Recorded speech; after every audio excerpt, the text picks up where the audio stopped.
Hello అండి. Welcome to our channel. అందరూ ఎలా ఉన్నారు? బాగున్నారా? నేనైతే చాలా బాగున్నాను. మీరు కూడా బాగుండాలని మనస్ఫూర్తిగా కోరుకుంటున్నాను. అందరికీ హ్యాపీ సండే అండి. ఈరోజు ఆదివారం కదా!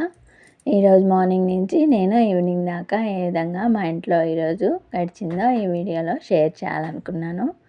ఇదిగోండి, ఈ పూలైతే ఈ రోజా పూకు పూసినవి కాదు. నేను ఊరికే షోగా అయితే పెట్టాను. ఇవైతే నార్మల్గా ఈ చెట్టు పూలు. ఇది వచ్చేసి ఈ మధ్య నేను ఎక్కువగా నాన్ వెజ్ కడుగుతాం కదా, ఆ వాటర్ ఎక్కువ వేస్తున్నాను. అందువల్ల పూలు అయితే బాగా పూస్తున్నాయి. ఇది ఒక్క చెట్టేనండి. నేను మామూలుగా అన్ని కలర్స్ అయితే తెచ్చాను. లాస్ట్కి ఇది ఒక్కటే మిగిలింది. ఈ చెట్టు అయితే కలర్ చూడండి, చాలా బాగుంది కదా. ఇది వచ్చేసి ఎల్లో కలర్ది పిచ్చి చెట్టు అండి. ఇది దాసాన్ పువ్వు. ఈరోజు కూడా ఒక పువ్వు అయితే పూచిందండి. ఓకేనండి, వాకిలైతే కడిగి ఇలా ముగ్గు అయితే వేసుకున్నాను. తర్వాత ఇదిగోండి, ఈరోజు దీపారాధన చేసి పూజ అయితే ఇలా చక్కగా చేసుకున్నాము. పారిజాతం పూలకు మాత్రం ఏ లోటు ఉండదండి మా వాకిట్లో అయితే. ఇప్పుడు సీజన్ కదా, చాలా బాగా పూస్తాయి. తర్వాత వచ్చేసి ఇదిగోండి, టిఫిన్కి వచ్చేసి ఈరోజు చపాతీ అయితే చేశాను. చపాతీలోకి వచ్చేసి ఈరోజు ఆలు కుర్మా అయితే చేద్దామనుకున్నాను. ముందుగా ఉల్లగడ్డలు ఉడికించి పక్కన ఉంచుకోవాలి. తర్వాత ఉల్లిపాయ ముక్కలు ఇలా బాగా ఫ్రై చేసుకోవాలి. అందులోనే కొంచెం పచ్చిమిర్చి కూడా వేసుకొని, తర్వాత వచ్చేసి ఆవాలు, జీలకర్ర, ఇవి కూడా కరివేపాకు అవి వేసుకోవాలి. కొంచెం కొత్తిమీర కూడా యాడ్ చేసుకోవాలి. అవి వచ్చేసి బాగా ఫ్రై చేసుకోవాలండి. ఉల్లిపాయ ముక్కలు ఫ్రై అవ్వాలంటే కొంచెం ఉప్పు, సాల్ట్ అవి వేస్తే, సాల్ట్ కాదండి, పసుపు, కారం, మసాలా అవి వేసుకొని బాగా ఫ్రై చేసుకోవాలి. ఇదిగోండి, మసాలా అంతా పచ్చివాసన పోయే వరకు ఫ్రై చేసుకోవాలి. ఏ కూర అయినా మసాలా వేసినప్పుడు పచ్చివాసన పోయేంత వరకు బాగా ఫ్రై చేస్తే కర్రీ చాలా బాగుంటుంది. టేస్ట్ కూడా పచ్చివాసన లేకుండా బాగుంటుంది. తర్వాత వచ్చేసి ఇదిగోండి, ఇందాక మనం ఉడికించాం కదా ఉల్లగడ్డ, అది వాటర్ వేసుకొని బాగా మిక్స్ చేసుకోవాలి. ఇదిగోండి, ఆలు కుర్మా అయితే చపాతీలోకి రెడీ అయిపోయింది. ఇదిగోండి, కర్రీ చాలా బాగుంది. తర్వాత వచ్చేసి ఇదిగోండి, ఇలా సర్వింగ్ బౌల్లోకి అయితే తీసి పెట్టాను. ఇది మ్యాక్సిమం చపాతీలోకి కాకుండా రైస్లోకి కూడా చాలా బాగుంటుంది. అది కాకుండా ఈరోజు నాన్ వెజ్ కర్రీ కదా, దానికి కూడా చాలా బాగా యూజ్ అవుతుంది. ఇదిగోండి, చపాతీలు ఇలా అయితే మెత్తగా చేసుకున్నప్పుడు ఇలా కర్రీ చేసామంటే చాలా బాగుంటుంది. ఇదిగోండి, చపాతీ ఈరోజు మార్నింగ్ టిఫిన్ అయితే ఇలా రెడీ చేశాను. తర్వాత వచ్చేసి చూడండి, చపాతీ 3 వేళ్ళతో తుంచేలాగా అయితే ఇలా మెత్తగా ఉంటే చాలా బాగుంటుంది కదా. ఓకేనండి, టిఫిన్ అయితే రెడీ అయింది కదా. ఇప్పుడైతే స్టవ్ అయితే క్లీన్ చేసుకున్నాను. తర్వాత వచ్చేసి నేను ప్రతి వంట అయిపోయాకైతే కిచెన్ నీట్గా ఇలా క్లీన్గా పెట్టేస్తాను. తర్వాత చూసేదానికి కూడా నీట్గా ఉంటుంది. ఇదిగోండి, మా బాబు ఫోన్ పట్టుకొని అయితే కూర్చున్నాడు.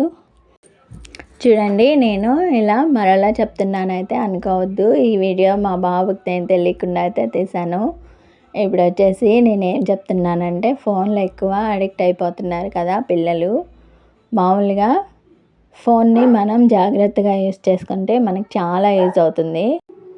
ఫోన్ని మనం వాడుకోవాలి, కానీ అదే మనల్ని వాడుకునేలాగైతే పిల్లలు అడిక్ట్ అయిపోతున్నారు కదా. ఇది అస్సలు కరెక్ట్ కాదు కదా. ఏదైనా మనం మంచిగా యూజ్ చేసుకోవాలి, మన లైఫ్ బాగుంటుంది.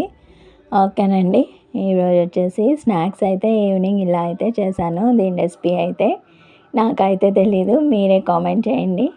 ఇలా బోన్లెస్ చికెన్ అయితే ఇలా పీసెస్ కట్ చేసుకొని అందులో కొంచెం పసుపు, కొంచెం కారం కాదండి, బాగానే కారం యాడ్ చేసుకోవాలి.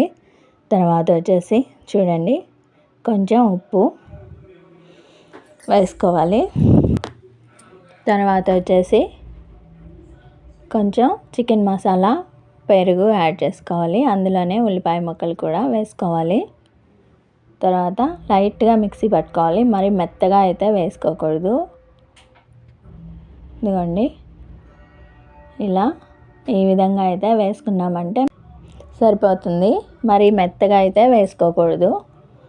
ఇలా అయితే చేసేదానికి చాలా బాగుంటుంది. ఇందులో ఒక కోడిగుడ్డు అయితే ఇలా వేసుకున్నాను. అది బాగా మిక్స్ చేసుకోవాలి కోడిగుడ్డు. నేనైతే ఒక గుడ్డే తీసుకున్నానండి, మరీ ఎక్కువైతే టేస్ట్ మారుతుంది. అది కాక మిగిలితే మనం ఏం యూస్ చేయలేం కదా, సరిపోతుందని ఇలా అయితే చేశాను. దీన్ని వచ్చేసి మిశ్రమాన్ని చిన్న ముద్దలుగా అయితే చేసుకోవాలి. ఇప్పుడు గుర్తొచ్చిందండి, దీని రెసిపీ అయితే చికెన్ మంచూరియా అయితే చేద్దామని అయితే అనుకున్నాను. ఇదిగోండి, దీన్ని వచ్చేసి టమాటా కచప్లో అయితే వేసామంటే సాస్లో చాలా బాగుంటుంది. కానీ మా పిల్లలైతే స్వీట్నెస్ ఇష్టపడరని వేయలేదు. ఇదిగోండి, అన్నీ ఇలా చేసి పెట్టేశాను. తర్వాత దీన్ని కోడిగుడ్డు మిశ్రమంలో అయితే ఇలా ముంచి, తర్వాత బ్రెడ్ క్రమ్స్ ఉంటాయి కదా, దాంట్లో కూడా ముంచి పక్కన ఉంచుకోవాలి. ఇదిగోండి, టోటల్గా ఇలా అయితే చేసుకోవాలి. తర్వాత బాండల్లో ఆయిల్ అయితే వేసుకోవాలి. నేనైతే నాన్ వెజ్ డీప్ ఫ్రైకి అయితే కొంచెం ఆయిలే వేస్తాను, మళ్ళీ మిగిలింది అయితే నేను యూజ్ చేయం కదా మనం, అందుకని దానికి తగినంత వరకే అయితే ఆయిల్ వేసుకుంటాను. ఇదిగోండి, ఇలా అయితే గోల్డెన్ బ్రౌన్లోకి వచ్చే వరకు అయితే బాగా ఫ్రై చేసుకోవాలి. చికెన్ కూడా లోపల బాగా కుక్ అవ్వాలి. పచ్చి పచ్చిగా ఉందంటే బాగుండదు. అది మీడియం ఫ్లేమ్లో అయితే కుక్ చేసుకోవాలి. మరి హై ఫ్లేమ్లో అయితే పైన మాడిపోయి చికెన్ లోపల పచ్చి పచ్చిగా ఉంటుంది కదా, అందుకని మనం మీడియం ఫ్లేమ్లో కుక్ చేసామంటే చాలా బాగుంటుంది. ఇదిగోండి, తర్వాత వచ్చేసి ఉల్లిపాయ ముక్కలు ఇలా కొత్తిమీరతో అయితే గార్నిష్ చేశానండి. ఓకేనండి, ఇదిగోండి, ఈవినింగ్ స్నాక్స్ రెడీ అయిపోయాయి. వీడియో నచ్చితే లైక్ చేయండి, షేర్ చేయండి. బాయ్, ఉంటాము.